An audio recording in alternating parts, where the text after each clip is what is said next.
Now, as a brand new streamer, your branding is something that you might not have completely figured out just yet. And that's okay, these things do take some time. However, one of the first things that people will see when they find your stream or any of your social media accounts is a picture or a logo of some kind.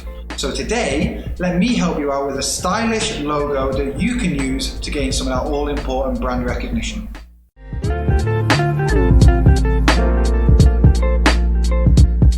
Now at the minute, the channel's going through a little bit of a rebrand, and I had a logo made by an artist that I found online. However, if you've seen my other videos, and I'll leave a link for them in the description below, then you know that I believe that if you can do something for free, then you definitely should. At least until you're ready to start putting some money into this. So, with the help of a video by Pixivu, which I'll leave a link for in the description below, I'm going to help you come up with a logo that looks a little something like this. Before we get started, let me remind you that I do stream every Monday, Wednesday and Friday with a few bonus streams at the weekend, and the best way that you can find out when I go live is by following me across all of my social media channels and joining my Discord through the links in the description. And remember, if by the end of this video today you find this useful, please subscribe to the channel, like the video and leave a comment below to let me know. Okay, I think it's about time that we got going. So the first thing you're going to want to do is get onto Google and find a picture of a shape that you want to use as a background. I chose a shield, and it's always best to look for a PNG because that'll download with a transparent background. Okay, so once you've got the shape that you want, in my case the shield, go and open up a new document in Photoshop. The image size for the shape that you've copied and pasted should already be there, so open up that shape.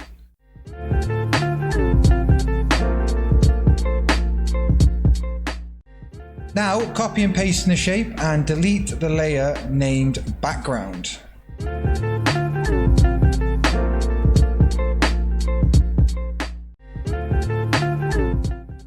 Head down to the effects tab and click that, click on color overlay and make sure that you select a solid black color as your color overlay.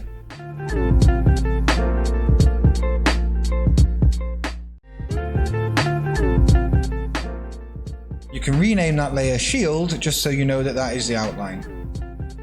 Then create a new layer. You can call this one gradient, for example.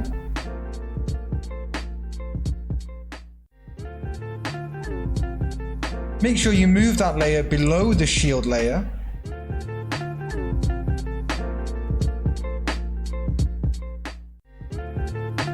Go to your fill bucket and fill it with a solid color. It doesn't matter which color you choose because we're going to change it later anyway. Head down to the effects tab, click on gradient overlay, and from here you can choose the two colors that you want to use for your gradient. I chose the purple and the blue color that went with my branding at the time.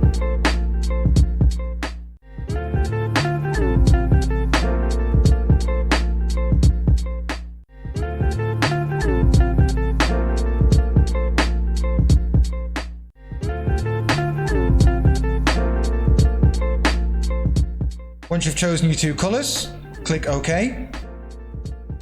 And then set the angle of the gradient to whatever you want.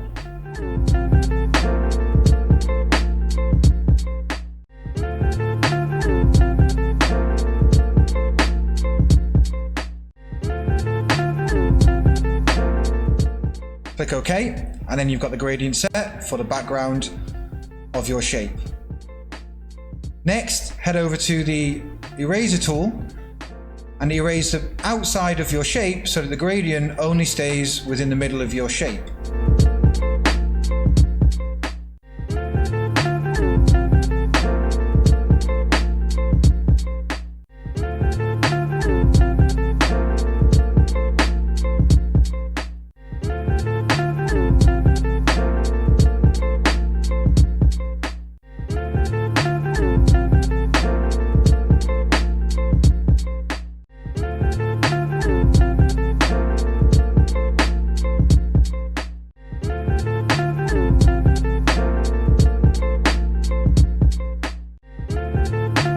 Once you've done that, we're finished with the shape for now.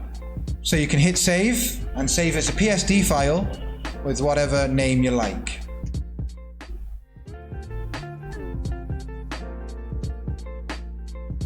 Now you want to open the picture up in Photoshop that you're going to use as your main character for your logo. With your layer selected, you can press Ctrl and J and that will duplicate that layer one time. Move over to your quick selection tool from the tools panel and start then selecting the object or the picture in the middle. Make sure you get everything covered, even the small details such as ears and fingers.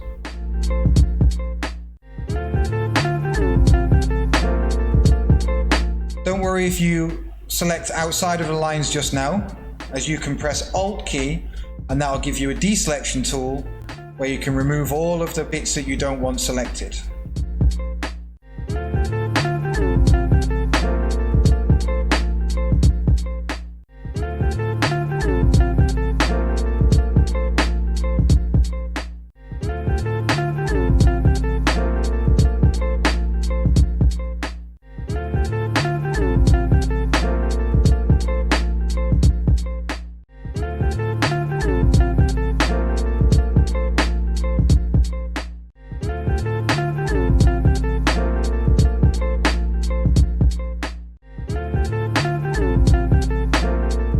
Make sure that you change the brush size so that you can get into all the small areas.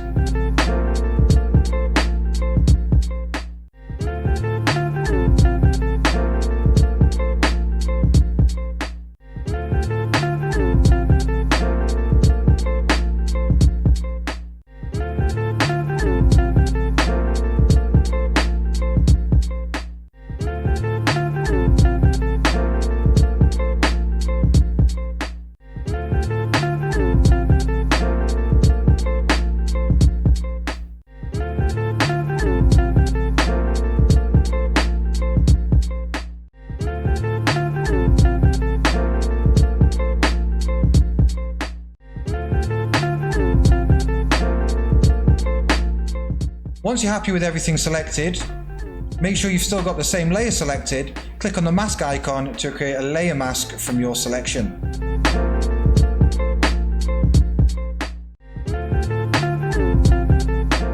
Now you can see that all the background has been taken out of the picture.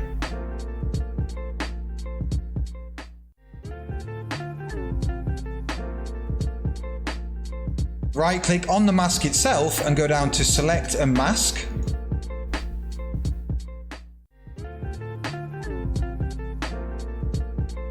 Increase the smooth and contrast, and also you can increase the radius a little bit as well.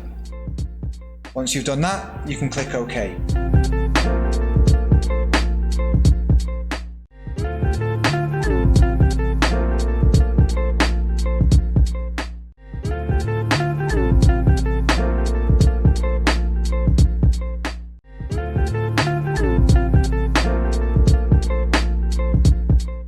Once you've done that, select your layer, right click and choose Convert to Smart Object. And with layer 1 selected, you can duplicate it 2 times with Ctrl and J.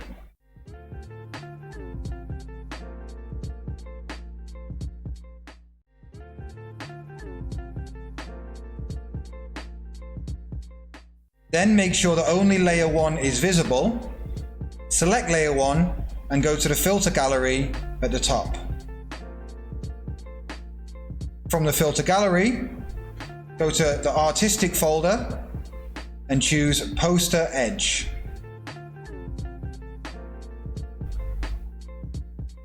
You can then change the values on the right hand side to 0, 0 and 2 and click OK when you've finished.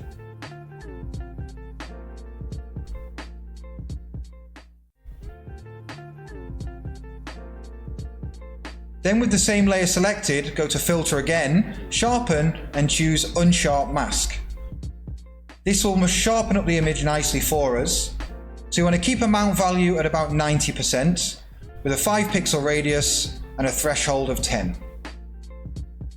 Once you're done, you can click OK.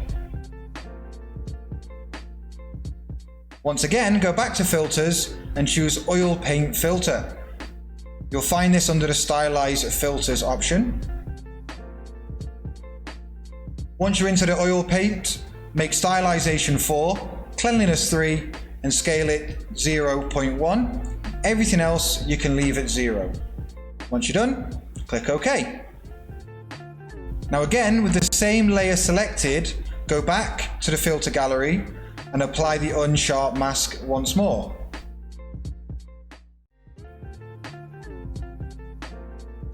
This time, however, decrease the amount to 60% and decrease the threshold to 5. You can leave the radius as it is.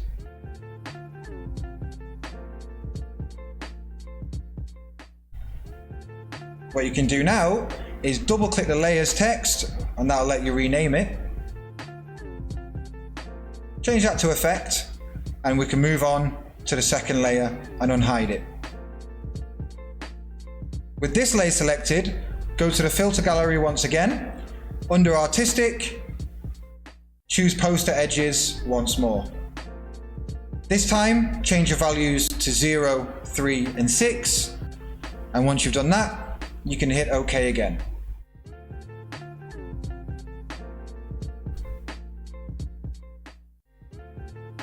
With layer 2 still selected, go back to your filter gallery. Under Stylize, go to the oil paint filter. Keep the values the same and just click OK. Now down here we want to change the blending mode from normal and change that to the overlay. And change the opacity of that to around 25%.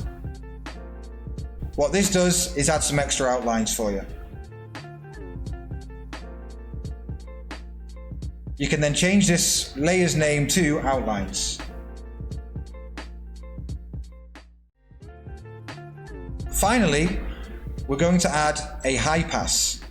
So on the third layer, you can change the name to High Pass, make it visible, and make sure that that layer is selected.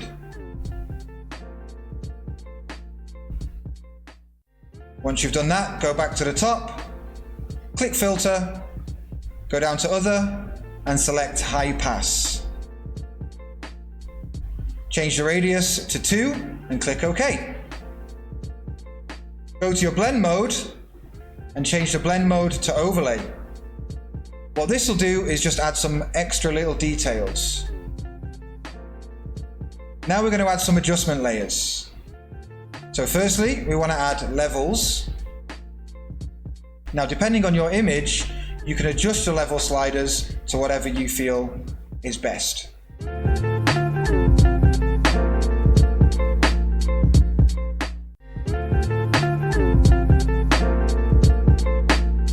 After levels, we're going to add a vibrance layer.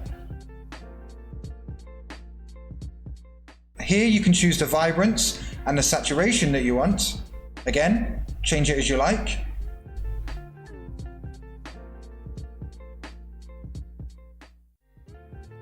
And finally, we're going to add a color lookup layer. From the drop-down menu here, choose 3strip.look and then change this layer's opacity to 50%. Once you've done that, you can group all of the layers together.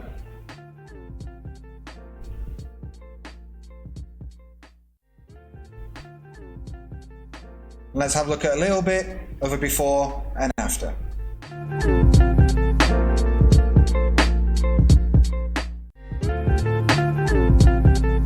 So now we can go in and we can save our character as a PSD file. And what you then want to do is create a layer of just the character without the background.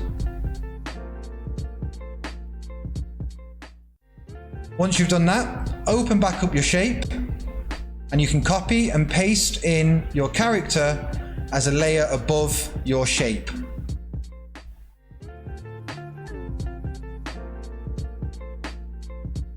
Resize your character layer so it fits nicely within your shape.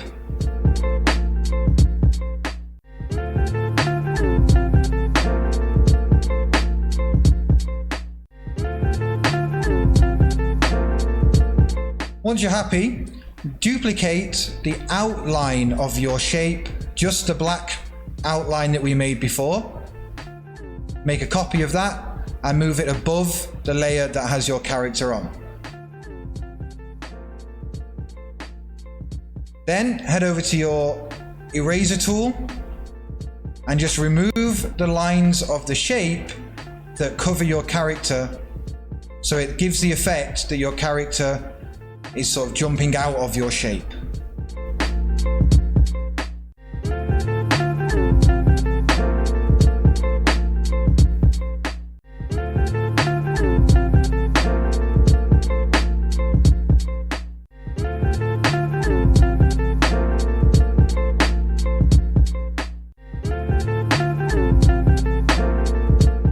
Don't worry if you're not too precise with this part, as because you've duplicated the shield shape or the shape that you're choosing, it doesn't matter if you get rid of some of the lines that you don't need.